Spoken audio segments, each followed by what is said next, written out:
next session, that is the management of non-alcoholic fatty liver disease. And as a speaker, we have the very young, very energetic Dr. Srikant Mahota. He has joined Narayana Hospital recently, and as a chairperson, we have none other than Dr. Dilip Todi. I think nothing much to say about him. He is one of the father figure of gastroenterology. I request you, Dr. Todi and Dr. Mahota, to please come over the stage.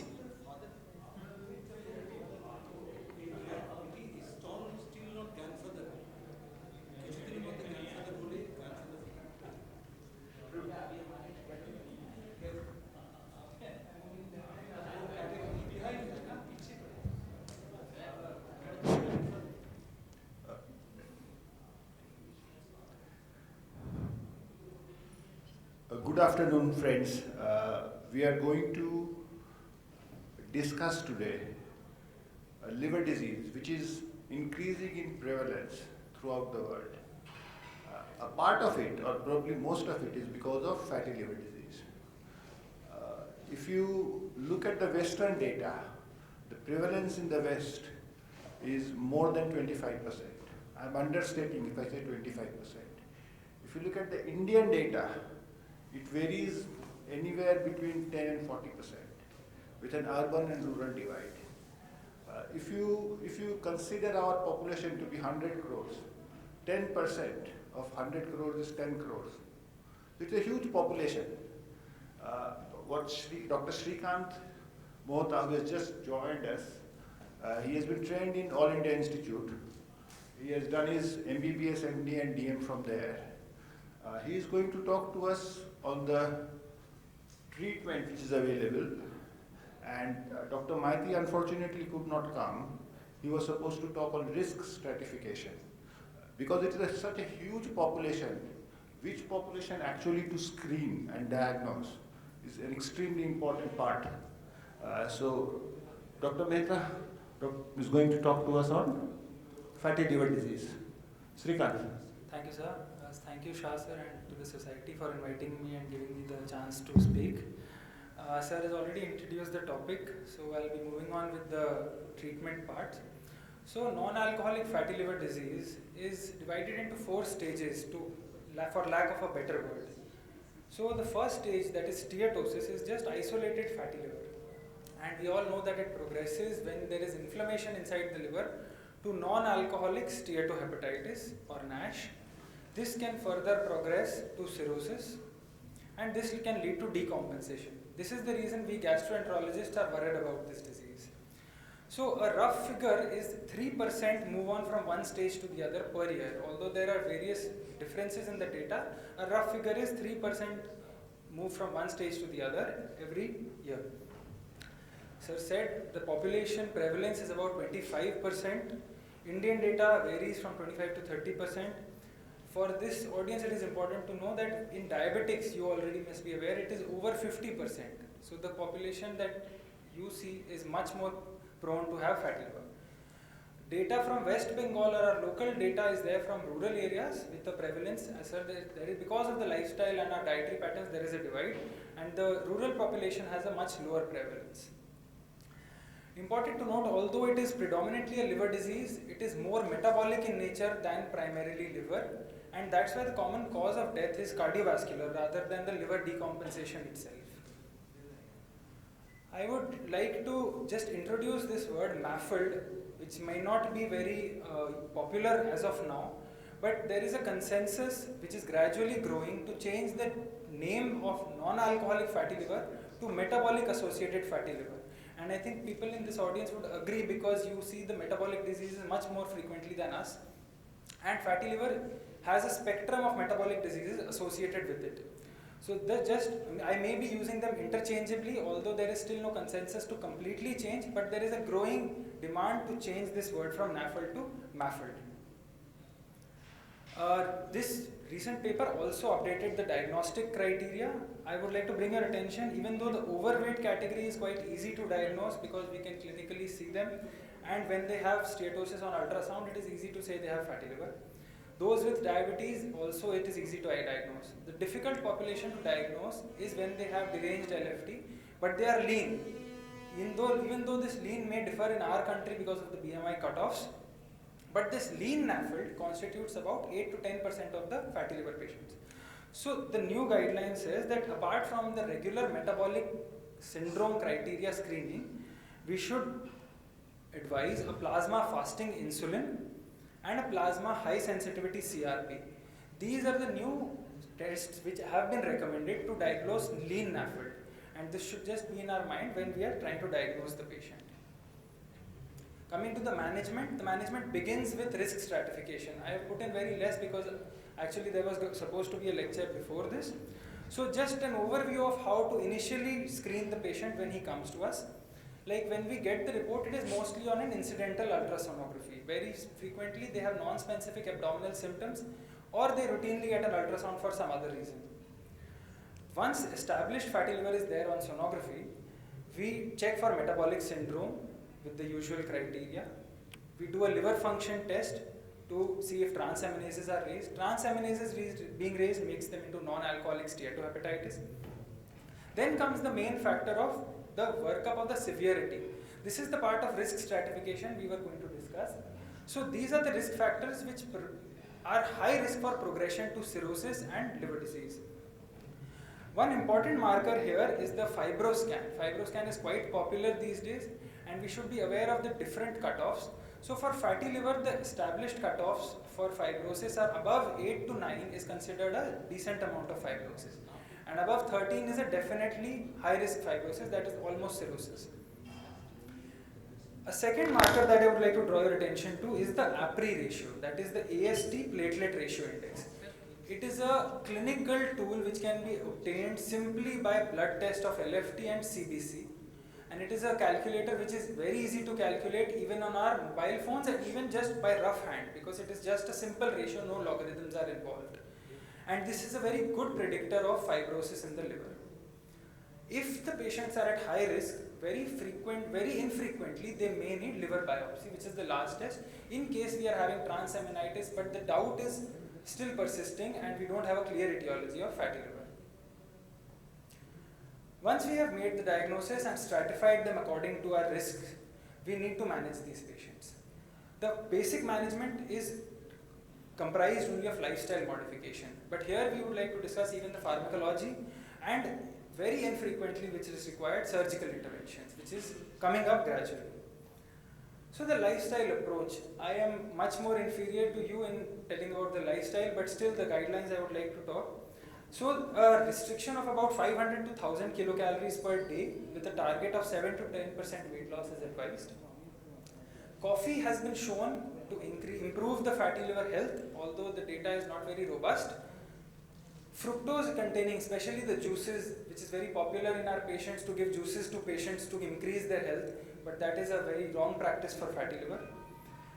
The daily alcohol intake, although the various continents have their own cutoffs, our country recommends below 30 grams in men and 20 grams in women per day.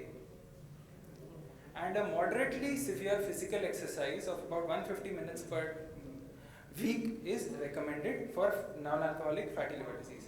So this is where we stop at isolated fatty liver. We don't go ahead unless the patient has steatohepatitis, that is deranged liver function test. He does not need any pharmacotherapy. But the problem is how much weight loss to advise. So if there is simple steatosis or if the stage is ahead, the percentage of weight loss recommended is different. So up to 10%.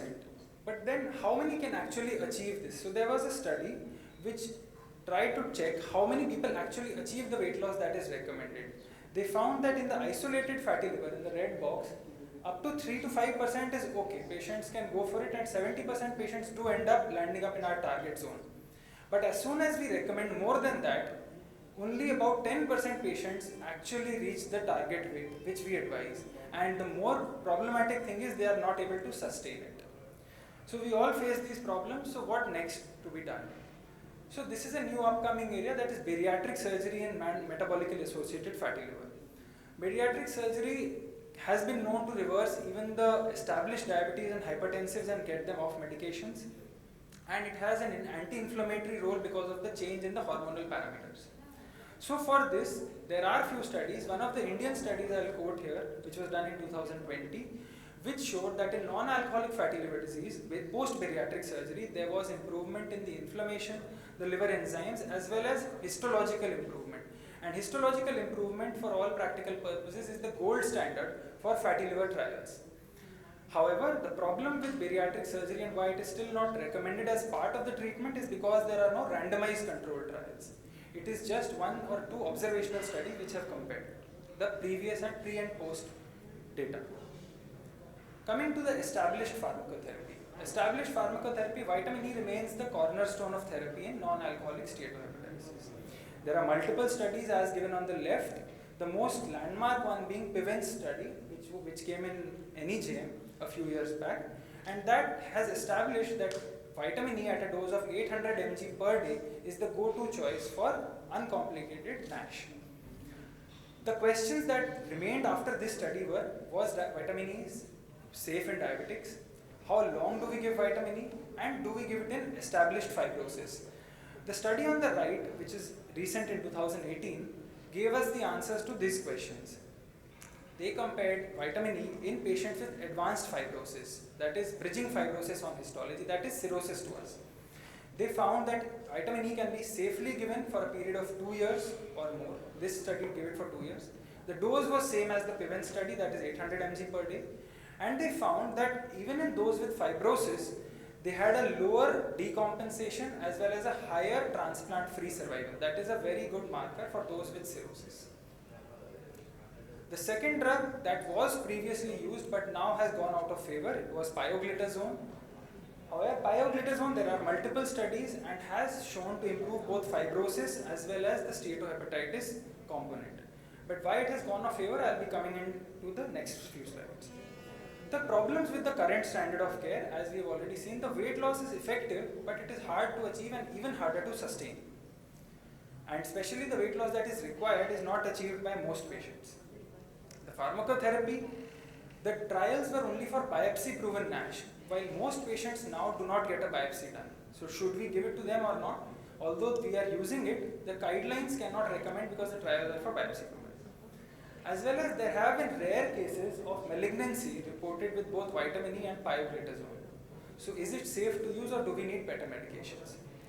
Because of this, we moved on to better medications and newer medications. The PPAR receptors, which are basically regulators of lipid and glucose metabolism in other various organs. They can be alpha, beta, delta, gamma. And these can regulate the lipid metabolism in our liver as well as our cardiac in the lung, heart, and the adipose tissue. So the modulators of PPAR, that is the saroglitazar, an Indian molecule, is now one of the important medications to use in non-alcoholic steatohepatitis. I'll just show 2 landmark studies for saroglitazar. One of them was the PRESS-5 study, which was a phase 2 trial. It basically checked whether saroglitazar versus pioglitazone is it effective in reducing triglyceride content. And it was shown that it reduced the triglyceride by up to 45%, while pioglitazone was effective only up to 15%, making pioglitazone go down in its role. This was followed up by an Indian study, which is a multicentric phase 3 study, which, as said before, led to the histological improvement, which is the gold standard, and a 4 mg dose is now the established dose of saroglitazar to use in NASH, and this study evidences too led to its approval by the Drug Control Body of India in 2019 for NASH. So this is the third drug we have in our arsenal for NASH. What next? Obeticholic acid. Obeticholic acid is a farnesoid X receptor agonist. That is another nuclear transcription factor which can regulate lipid and glucose metabolism. It is an anti-inflammatory and anti-cholestatic drug. So this was the phase 2 trial which brought about the interest for obeticholic acid in NASH, which was the FLINT-2 trial, which showed that a dose of 25 mg of OCA was non-inferior to placebo, and in fact it showed an improvement in the histological parameters. This was then followed up by the REGENERATE trial, which is the phase 3 trial. This trial compared placebo, 10 mg obeticholic acid and 25 mg obeticholic acid. These 3 were compared in NASH, and they found that both the doses, that is 10 mg as well as 25 mg, were better than placebo. So this is a molecule which was almost going to be accepted by the FDA and the Indian categories, but because of the COVID, it has still not been approved and is still in the pending stages. However, it is being used for fatty liver because of these results. Now, which dose to use? Although there was no statistical significant difference between 10 mg and 25 mg, we can see from the bar charts that the 25 mg arm, that is the pink arm, does appear to fare better. So if tolerated by the patient, 20 mg or 25 mg is the better dose to use. However, pruritus is the common side effect in patients and may be dose limiting. Apart from these 4 established drugs, there are just upcoming therapies. Amongst the drugs which are already being used, they are metformin, liraglutide and semaglutide, SGLT2 inhibitors. These are mostly the anti-diabetic drugs. However, they still have not been approved for isolated NASH. Liraglutide and semaglutide, I feel, will be a very good drug for the future because of its weight loss properties, and they have shown in early trials to reduce the fibrosis as well as histological improvement. And probiotics have also been studied in PGI Chandigarh for role in NASH and has shown some good data, but still not approved. Apart from these, there is a myriad of other drugs which are targeting various steps in NASH, including the lipid metabolism, the oxidative stress, the immunity which is against the liver in NASH, and the fibrosis component. However, amongst these there are no front runners, and it is very difficult to discuss any of them particularly in this short span of time. Another upcoming strategy for treatment of NASH is the combination therapy. As we saw in the previous slide, there are various steps at which our drugs act. So a combination of either an anti-steatotic with an anti-inflammatory, or number 2 and 3, or 1 and 3. This will probably hold the future for treatment of NASH. However, which combination is best is yet to be decided and not very clear to us. Just the summarizing slide. So if there is just isolated fatty liver, we just go for lifestyle intervention. If there is inflammatory component, that is deranged LFT, we go for pharmacological treatment. And if the patient is morbidly obese or meets criteria for bariatric surgery, that may be a good option. If there is, however, advanced fibrosis or cirrhosis, we need to get the gastroenterologist involved for screening for the complication of cirrhosis. And the star mark for bariatric surgery, that means this has to be taken with a pinch of salt, because post-bariatric surgery, those with cirrhosis may further decompensate and land up in worse condition than when we got them. How to follow up these patients? When there is no baseline fibrosis or just steatosis, a checkup every 2 to 3 years is enough, and no frequent ultrasounds or liver function tests are required. If there is evidence of fibrosis or inflammation, then an annual checkup with a fibroscan and liver function test would probably be best, and modeling them with the risk fibrosis scores like APRI or fibroscan is the best way.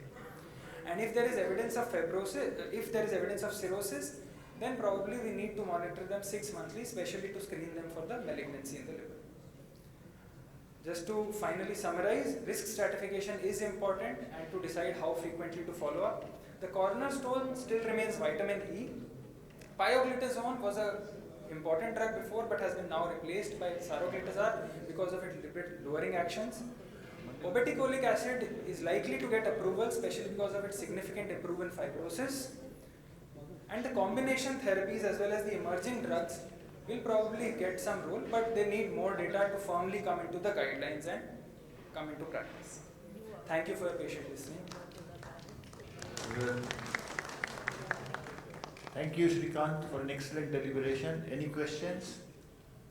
At what stage you refer to cardiologist for cardiac evaluation? Because this is a precursor of actual atherosclerosis. Yes. So that's the one. And second, usually what combination therapy you start once you detect fibrosis on a fibroscan? Sir, the first question, the cardiologist, once the lipid profile is significantly deranged, especially if the patient has diabetes or hypertension with fatty liver, we would send him initially itself, because in those the lipid cutoffs would change. And in those cases which don't have any other comorbidities, if the LDL cutoff above, maybe you will correct me, But LDL cutoff above 190, or if the triglycerides are above 150, then we would probably need a cardiology opinion. So combination therapy, if we have advanced fibrosis, probably there are no trials as of now for combination, but probably vitamin E with obeticholic acid would be a good option, unless the lipid profile is grossly deranged and he's not on statins. If that is the case, then probably saroglitazar with obeticholic acid would be a better combination. So 15 milligrams. 15 milligrams. Sir, 50. Sir, personally, I have not used 30 or 40 because of the risk of heart failure. And since I am quite young, saroglitazar had already come into practice. Maybe sir can give an opinion whether 30 mg is well tolerated. The study is on 45 milligrams. 40. The study actually is on 45 milligrams. But like everything else, we always want the effect to be more than the side effect. So people perhaps prefer to use a smaller dose. But the trials actually were done on a 45 milligram tablet. That was done when perhaps we were not afraid of using pioglitazone at a high dose. So that's when the trial was done. You see, we tend to start with 15, and if they tolerate and there are no side effects, we can increase it to 30. And Both vitamin E, then saroglitazar and pioglitazone can be combined in. Sir, vitamin E and saroglitazar can still be combined, but pioglitazone with saroglitazar would not be a good combination because both have almost similar action. What dose of vitamin E do you recommend? Sir, 400 milligram twice daily. Sir. Yes. That many of them have associated some cardiac problem. Yes. And probably they get one or two antiplatelet agents. Yes. If it's a recent revascularization, DAPT, otherwise SAPT. And along with that 800 of vitamin E, don't you feel that the incidence of bleeding comes up? Because even giving Evian for a long time, some patients have some sort of small bleedings, of course minor, but giving it along with DAPT or SAPT, the chances of bleeding may increase. Sir, I would agree with you. And in those cases, probably we use Evion for just 6 months. This data of 2 years has come up quite recently. And in those with advanced fibrosis, we still haven't been very frequently using for 2 prolonged years. We give it for 3 to 6 months. And once the enzymes come down, we probably stop that. Yes, sir. Sir, liraglutide and semaglutide, as they have come up in 2 recent SEAM and the LEAN study, both of them have shown improvement in the ALT/AST levels as well as the histological profile. However, because I think they are not phase 3 studies, so they are still not recommended as per se for isolated NASH, but definitely with diabetes, they would be a good drug. With vitamin E, have you come any incidence of prostatic increase in CA prostate? Yes, sir. Vitamin E for CA prostate and urinary bladder for pioglitazone. Both of them are well-reported complications. How frequent is it that you see, vitamin E is nowadays so being the vitamin E and prostatic cancer, it was only an association, it was shown. But later on, a lot of studies have shown that it is not true. Yes, That's so what I am telling you. yes, it is not true. Yeah. So you should not be worried about prostatic cancer. Yeah. And the incidence of hemorrhage that you are worrying, Yeah. it is also very small. And again, it has been shown in various studies that actually it doesn't cause much. So you should not worry about that. But as Srikanth has said, the initial trial, it was used for 6 months. So we had recommended 6 months. But the recent trial has shown 2 years. So we can use it for a longer period of time. And one word of caution about obeticholic acid. I am not a very good proponent of obeticholic acid because you see, if you look at the trial, the dose used was 25 milligram dose actually showed a benefit in fibrosis. The ones which are available here in India are 5 milligram and 10 milligram. So I see a lot of prescriptions which have been prescribed by physicians and they are using obeticholic acid even in adolescent people. 14, 15 years old. So you have to be a bit cautious. And obeticholic acid is associated with abnormalities in lipid profile. Somebody who has got a non-alcoholic fatty liver disease, where cardiovascular mortality is the commonest cause, and you are altering their lipid profile, so you have to be careful about that. So you have to keep an eye on their lipids. And number two, pruritus is the common problem with obeticholic acid. You see, in the West, obeticholic acid has been recommended for use in primary biliary cirrhosis, or primary biliary cholangitis. FDA has approved that. But there have been reports, especially in patients who have cirrhosis, a borderline decompensated cirrhosis, of decompensation and death. So you have to be careful about obeticholic acid. You should not use it in everybody. You have to evaluate and use it. Can he, About?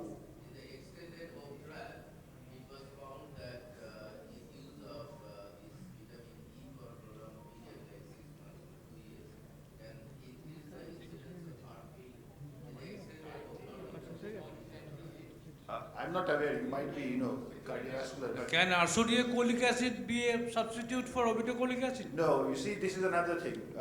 UDCA is misused, I think. Arso is misused in non-alcoholic fatty liver disease. Right. You see lots of prescriptions of people using Arso. There have been numerous trials in the past which has shown that metformin, Arso doesn't help.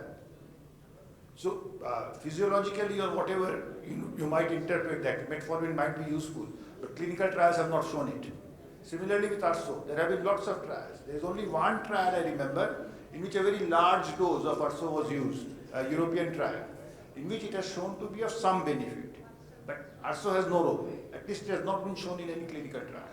So it should not be used. So we can safely use vitamin E with saroglitazone. Yes, as Srikant said, yes, it is fair. We can use that.